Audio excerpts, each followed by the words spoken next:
First Contact's Price. The mining station Helios hung in the darkness of the Kuiper Belt like a diamond in coal, its solar arrays stretching wide to catch the distant sun's feeble light.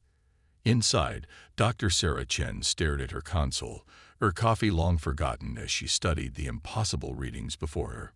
"Run it again," she ordered the station's AI, her voice steady despite the tremor in her hands. "Full spectrum analysis." "Analysis complete," the AI responded. "Signal pattern remains consistent with previous 47 scans." "This is not a natural phenomenon, Dr. Chen." Sarah leaned back in her chair, the station's recycled air suddenly feeling too thin. After 15 years of searching the cosmos for signs of intelligent life, she had found it, but not in the way anyone had expected. The signal was unlike anything in human records, a complex pattern of quantum fluctuations that seemed to ignore the normal rules of spacetime. It carried with it an unmistakable message of desperation, transcending language through pure mathematical concepts. Danger, extinction, help. "Director Walsh needs to see this," she muttered, already composing the message that would change humanity forever. 12 hours later, the station's conference room was packed with every senior staff member. Director James Walsh, a veteran of the Mars colonies with steel-gray hair and eyes to match, stood at the head of the table. The holographic display between them showed the signal's pattern, pulsing like a wounded heartbeat. "Let me be clear," Walsh said, his voice cutting through the murmurs of conversation.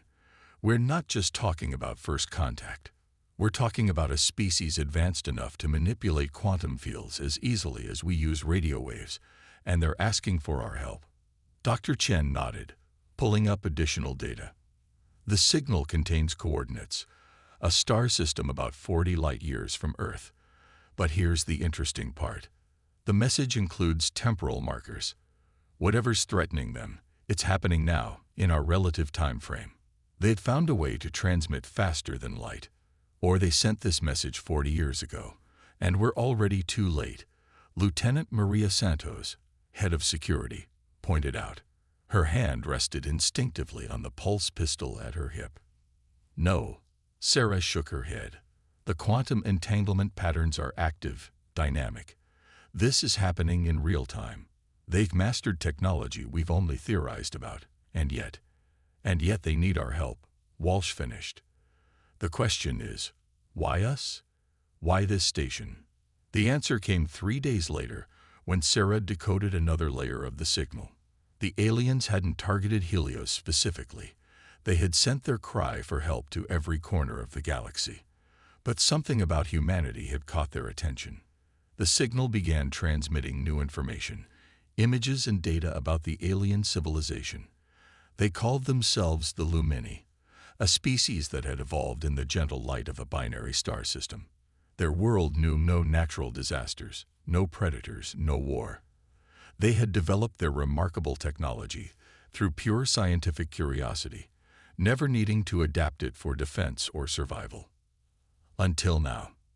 The threat they faced defied their understanding. A force that consumed light itself, that turned their peaceful world into a nightmare of shadows. Their message showed cities of crystal and light being devoured by what looked like living darkness, a void that thought and hungered. "They found us because we're different," Sarah explained to the emergency council that had assembled. "The Lumini detected our transmissions, studied our history. They saw a species that evolved on what they'd consider a death world, a planet racked by natural disasters, filled with predators, shaped by conflict and survival. They're reaching out to us because we know how to fight," Walsh realized. "Because everything that makes Earth dangerous, everything that made our evolution a constant battle for survival, makes us uniquely qualified to face whatever's threatening them." Sarah finished. "The question is, do we answer?" The debate raged for days. Earth's military council was contacted, and the arguments echoed through every level of government. The Lumini's technology could revolutionize human civilization, but the risk of intervention was enormous. Some argued that humanity's first priority should be its own survival, not rushing to aid an unknown species. But in the end, it was Sarah's voice that swayed the council.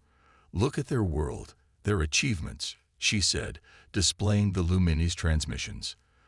"They built a civilization based on pure discovery and cooperation, never knowing the fear that drove our own development. If we let them fall because we're afraid, what does that say about us? About all our progress? Our claims of moving beyond mere survival to something greater?" The decision was made. Humanity would answer the call. Within weeks, Earth's most advanced ships were being mobilized. The UES Hyperion, humanity's first quantum drive vessel, was rushed into service. Special forces trained in zero-gravity combat were recalled from the outer colonies. Scientists worked around the clock to understand the Lumini's technology, to find ways to merge it with human defensive systems. As Sarah watched the preparations from Helios, she couldn't help but feel a mix of pride and anxiety. Humanity had spent its entire existence learning to survive on a planet that seemed designed to kill them. They had endured ice ages, asteroids, plagues, and their own destructive tendencies. They had emerged stronger, more resilient, but never losing their capacity for compassion. Now that hard-won strength would serve a greater purpose. The void between stars was about to witness something unprecedented. A species born in hardship reaching out to protect one born in peace. The universe would learn what humans had known all along. True strength lies not just in the ability to survive, but in the willingness to help others do the same.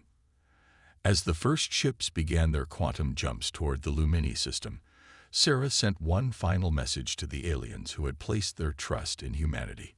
"Hold on. We're coming. Warriors of Earth." Admiral Kira Patel stood at the bridge of the UES Hyperion, watching as Earth grew smaller in the ship's quantum-enhanced view screens. After 30 years in the Space Force, she had thought nothing could surprise her anymore. She had been wrong. The Hyperion's bridge hummed with activity, its crew working with practiced precision to prepare for humanity's first faster-than-light journey. The ship itself was a marvel of human engineering. 3 kilometers of advanced alloys and energy systems, built to survive everything from solar flares to micro-meteorite impacts. But what they were about to attempt went beyond mere survival. Final systems check complete. Commander David Rodriguez reported from his station. "Quantum drive is synchronized with the Lumini coordinates. All battle groups report ready." Kira nodded, her dark eyes reflecting the holographic displays surrounding her command station. The fleet they had assembled represented the pinnacle of human military technology. 15 warships, each carrying enough firepower to level a continent. Yet against an enemy that could devour light itself, would it be enough? "Signal from Earth Command," Lieutenant Emma Foster announced. "They're ready for the final briefing." The main view screen filled with faces, the Earth Defense Council, military leaders, and scientific advisors. Among them, Kira recognized Dr. Sarah Chen, the scientist who had first received the Lumini's desperate call for help. Admiral Patel, General Marcus Jung began, his weathered face serious. "Your fleet carries the hopes of 2 civilizations now. The Lumini's latest transmission indicates their situation is deteriorating rapidly. How soon can you depart?" "The quantum drive is spooled up and ready," Kira replied. "We can jump as soon as this briefing concludes." Dr. Chen's team has done remarkable work translating the Lumini's technical data. We understand the basic principles of their FTL communication, though their other technology remains challenging. "Challenging is an understatement," Dr. Chen interjected. "The Lumini's technological development followed a completely different path from ours. Where we built tools for survival and conquest, they created them for pure discovery. Their weapons technology is practically non-existent, but their understanding of quantum mechanics makes our best theories look primitive. Which makes our mission even more critical," General Zhang said. "The Lumini's latest data packets show this dark force has already consumed 3 of their outer colonies. Their home system will be reached within days. Whatever this enemy is, it's methodical, intelligent, and absolutely lethal to their kind of civilization." Kira studied the tactical displays showing the enemy's advance, the void creatures, or dark tide, as some had started calling them, moved through space like a living shadow, leaving nothing but empty, lifeless systems in their wake. The Lumini's peaceful nature had left them defenseless against such an aggressive force. "We've loaded the fleet with every weapon in Earth's arsenal," Kira reported. "Antimatter warheads, plasma cannons, quantum disruptors. If these things can be hurt, we'll find a way to hurt them. The real question is whether we can reach the Lumini in time." "The quantum drive calculations are solid," Dr. Chen assured them. "Based on the Lumini's data, you should be able to cross the 40 light years in just under 72 hours. But there's something else you need to know." The scientist's image was replaced by a complex data stream, the latest transmission from the Lumini. "They've been studying us since they first detected our signals," she explained. "They're fascinated by our history, particularly our military development. They don't just want our help fighting the dark tide. They want to understand how we became what we are. They want to learn how to be warriors," Commander Rodriguez said quietly. "After spending their entire existence in peace, they're asking us to teach them how to fight." The implications weren't lost on anyone. Humanity's violent history, their evolution on a planet that demanded constant vigilance and adaptation, had prepared them for this moment. The very traits that might have horrified the peaceful Lumini were now their greatest hope for survival. "Admiral Patel," General Zheng's voice cut through the thoughtful silence. "Your mission has 3 objectives. Reach the Lumini system, engage and eliminate the dark tide threat, and prepare the Lumini for a galaxy that isn't as peaceful as they believed. Humanity's first contact with an alien civilization will be as teachers of war. The irony isn't lost on us." Kira stood straighter, feeling the weight of history on her shoulders. "We'll show them more than just how to fight, General. We'll show them how to survive, how to adapt, how to face their fears and emerge stronger. Earth taught us those lessons the hard way. Maybe we can help the Lumini learn them without paying the same price we did." "The quantum drive is at full power," Commander Rodriguez reported. "Jump coordinates locked in. We can leave on your command." Kira looked at each face on the view screen, then at her bridge crew. Humans had spent millennia fighting each other, fighting their environment, fighting to survive. Now all that accumulated knowledge of warfare and survival would be used not for conquest or destruction, but to save a civilization that had never known conflict. "Very well," she said, her voice firm. "Send word to the fleet. We jump in 5 minutes. Let's show the galaxy what humanity can do when someone needs our help." As the countdown began, Kira thought about the Lumini, waiting in their crystal cities for salvation. They had reached out across the stars, putting their trust in a species they barely understood, hoping that humanity's hard-won experience with violence and survival might be their salvation. They wouldn't be disappointed. Dark space. The quantum jump lasted both an instant and an eternity. Reality twisted around the human fleet, space-time bending to the will of technology, born from the merger of human determination and Lumini wisdom. When the universe finally snapped back into focus, Admiral Patel's first thought was that something had gone terribly wrong. The stars were missing.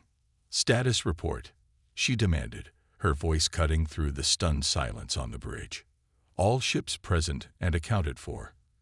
Commander Rodriguez responded, his fingers dancing across his console. "Position confirmed. We're exactly where we should be, about 5 light years from the Lumini home system. But the stellar cartography doesn't match our predictions." Lieutenant Foster's voice shook slightly as she added, "Admiral, the void patterns, they're moving." Kira saw it then. What she had first taken for empty space was actually something worse. A living darkness that shifted and flowed like oil on water, consuming the light of distant stars. The dark tide wasn't just a poetic name. They were literally swimming through space where the enemy had already passed. "Battle stations," she ordered, her training taking over. "All ships, defensive formation Delta. Power up weapon systems, but do not engage without direct orders. Let's not announce ourselves until we know what we're dealing with. The fleet moved with practiced precision, forming a three-dimensional diamond pattern with the Hyperion at its center. Energy shields hummed to life, and weapon systems charged silently in the vacuum of space. Message from the Lumini, Foster reported. They're sending us everything they've learned about the Dark Tide. It's a massive data packet. Route it through the quantum processors, Kira commanded. Priority analysis on their defensive capabilities and weaknesses, if any were found. The data streamed through the ship's advanced computers, translated from the Lumini's elegant mathematics into terms the human crew could understand. What they learned was both fascinating and terrifying. The Dark Tide wasn't a single entity, but rather a collective consciousness spread across countless smaller organisms. Each one was capable of absorbing energy in any form: light, heat, electricity, even the atomic bonds holding matter together. They moved through space like a plague of locusts, consuming everything in their path and leaving only cold, dead matter behind. Breaking point. The battle unfolded across the void like a deadly dance. Human warships moved with practiced precision, their weapons carving brilliant paths through the darkness. The Dark Tide responded with overwhelming numbers, trying to surround and isolate individual ships from the fleet. Cruiser Artemis reports shield failure in Sector 3. Lieutenant Foster called out. They're falling back for emergency repairs. Admiral Patel watched the tactical display, her mind racing through combat scenarios. The Dark Tide was learning, adapting to their tactics with frightening speed. But they weren't the only ones who could evolve. New contact. Commander Rodriguez's voice carried an edge of concern. Massive Dark Tide formation emerging from quantum space. They're abandoning the Lumini colonies to concentrate on us. They recognize us as the greater threat, Kira realized. Good. That's buying the Lumini time to implement our shield modifications. She keyed the fleet-wide command channel. All ships, execute Battle Plan Sigma. Let's show them what Earth's children can do. The human fleet split into smaller battle groups, each one acting as both bait and trap. When the Dark Tide pursued one group, others would strike from unexpected angles, their weapons now calibrated to frequencies that disrupted the enemy's energy-absorbing abilities. Admiral, Dr. Chen's voice came through the quantum comm. The Lumini's latest data transmission.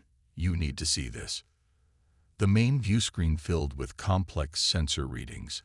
The Dark Tide wasn't just attacking randomly. They were communicating, coordinating through quantum fluctuations that mimicked the very technology the Lumini had mastered.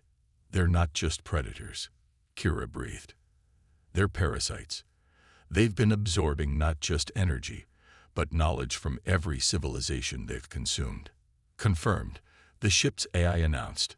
Enemy tactics show patterns consistent with multiple extinct species' military doctrines. They are utilizing stolen knowledge against us. A bitter laugh escaped Kira's lips. But they've never stolen knowledge from humans before. We're not like their previous victims. We don't just adapt, we improvise. She opened a channel to the fleet's science officers. Begin random variations in shield frequencies. Don't establish a pattern they can learn from. And prepare the quantum disruptors. Full spread, maximum yield. Admiral, Rodriguez warned, at that yield, we'll be within the blast radius. Exactly, Kira nodded. They've learned to predict our movements, but they haven't learned that humans are willing to risk everything to win. She straightened in her command chair. All ships on my mark. Execute a quantum jump to these coordinates. Timing must be perfect. The fleet acknowledged, their crews trusting in their admiral's strategy despite its apparent madness. The Dark Tide pressed their attack, their writhing mass of shadow stuff nearly engulfing the human formation. Now, 15 warships vanished in perfect synchronization, reappearing an instant later in a sphere around the largest concentration of Dark Tide entities. Before the enemy could react, every ship fired their quantum disruptors directly into the mass. Space itself seemed to scream as reality tore open. The dark tide's ability to absorb energy became their undoing. They couldn't resist consuming the power being poured into them, even as it ripped their collective consciousness apart.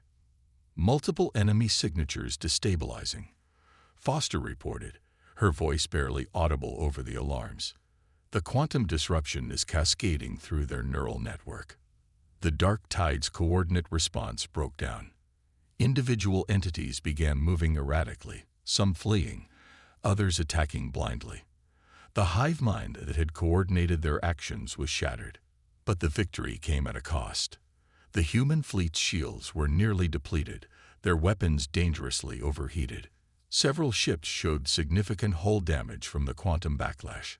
"Status report," Kira demanded, pulling herself up from where the last blast had thrown her. 8 ships reporting critical damage, Rodriguez answered. "The Hyperion's main reactor is running hot, but holding. The enemy is. They're retreating, Admiral. Breaking up into smaller groups and quantum jumping away." "Don't pursue," Kira ordered. "Let them run. They'll spread the word. Humans aren't prey. We're predators who learn to protect others." She turned to Foster. "Signal the Lumini. Tell them the immediate threat is neutralized, but we'll need their help to track down the scattered remnants." "Admiral," Chen's voice carried a note of awe. "The Lumini. They're sending something new. It's not just data this time. It's music." The bridge filled with crystalline harmonies, mathematical in their precision, but carrying an emotional depth that transcended species. It was the Lumini's way of expressing gratitude, of acknowledging humanity's sacrifice on their behalf. "Send them our response," Kira said softly. "Tell them this is just the beginning. We'll help them build defenses, teach them to protect themselves. The galaxy's about to learn that humanity doesn't just fight for survival anymore.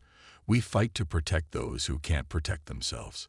As repair crews began their work, and the fleet regrouped for the journey to the Lumini home system, Kira looked out at the battlefield. The void where the dark tide had been was slowly filling with starlight again, as if the universe itself was healing.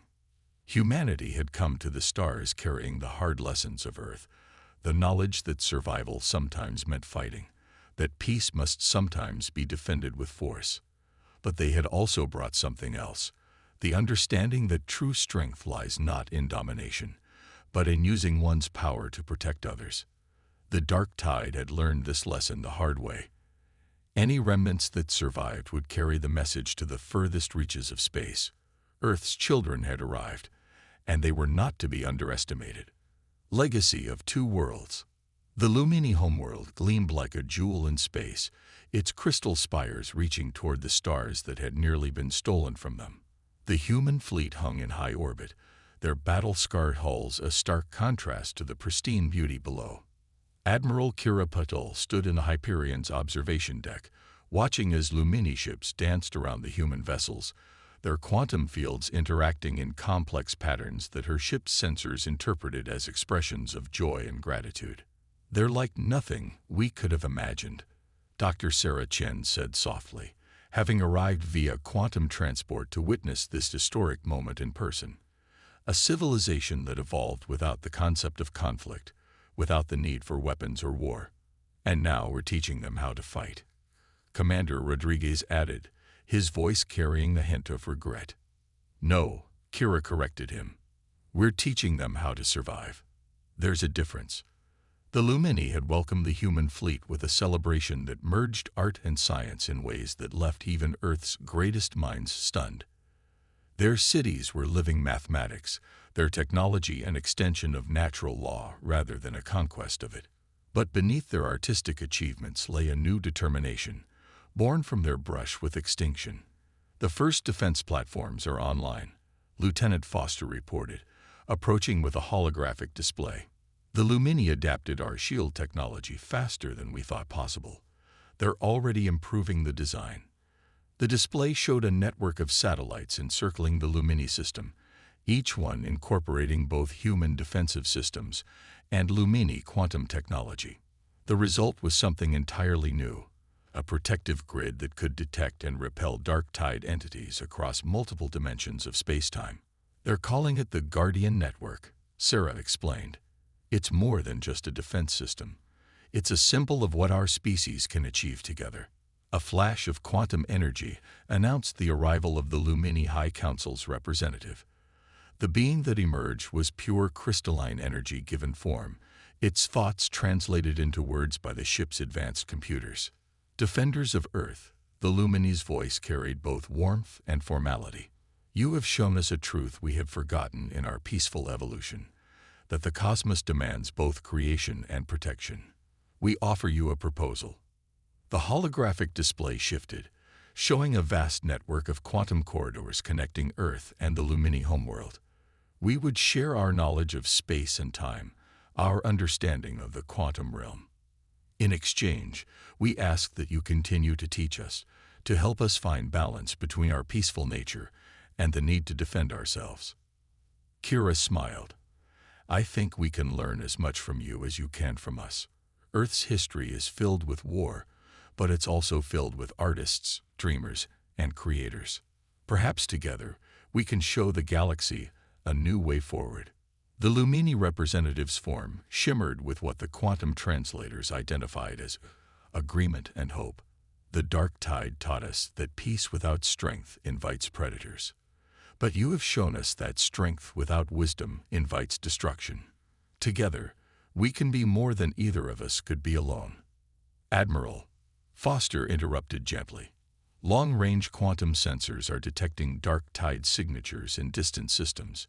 They're regrouping, possibly evolving new strategies. Let them come, Kira said firmly. They'll find something they've never encountered before. Two civilizations working as one, combining human determination with Lumini wisdom. We'll be ready. The view from the observation deck shifted as the Hyperion adjusted its orbit. Earth's fleet and the Lumini defense platforms cast long shadows across the crystalline world below, a physical representation of their new partnership. Humanity had come to the stars prepared for war, but had found something more valuable. A chance to be teachers, protectors and friends to a civilization that saw the universe through very different eyes. Send word to Earth, Kira ordered. Tell them the alliance is confirmed. And begin preparation for the next phase. We'll need training facilities, cultural exchange programs, and joint research teams. She turned to the Lumini representative. Your people mastered the art of creation. We mastered the art of survival. Together, we'll forge something new, a future where strength and wisdom walk hand in hand. As the quantum communications carried her words across the light years to Earth, Kira thought about the long journey that had brought them here. Humanity had evolved on a world that demanded they learn to fight, to survive, to never give up. Those harsh lessons had prepared them not for conquest, but for this moment, standing as guardians beside a civilization that represented everything they had fought to protect. The dark tide had meant to find easy prey in the Lumini. Instead, they had catalyzed an alliance that would reshape the galaxy. As human ingenuity merged with Lumini insight, as warriors learned from artists and artists learned from warriors, a new chapter in cosmic history was beginning. The stars shone brightly in the void, no longer threatened by living darkness. And in their light, two very different species looked toward a future they would build together, one where the strength to fight and the wisdom to create would ensure that no peaceful civilization would ever again face extinction alone. Earth's children had found their place in the cosmos, not as conquerors, but as protectors. And the galaxy would never be the same.